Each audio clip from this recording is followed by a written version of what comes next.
నమస్కారం ఘంటారావానికి స్వాగతం. ముందుగా ప్రధాన అంశాలు.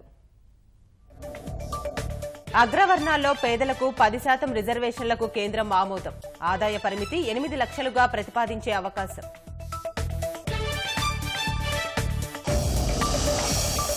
రాజ్యాంగ సవరణకు కేంద్రం చిత్తశుద్దిపై అనుమానాలు. ఎన్నికల జిమ్మిక్కంటూ కాంగ్రెస్ సహా పలు పార్టీల విమర్శలు.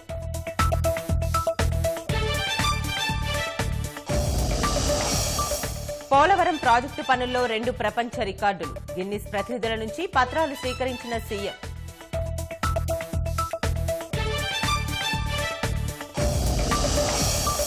ఆత్మ గౌరవం గురించి మాట్లాడే అర్హత మోదీకి లేదు.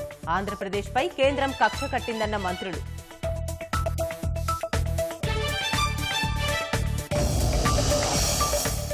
ఈవీఎంల ట్యాంపరింగ్ కు అవకాశం లేదన్న నిపుణులు. సార్వత్రిక ఎన్నికలను పారదర్శకంగా నిర్వహిస్తామన్న ఈసీ.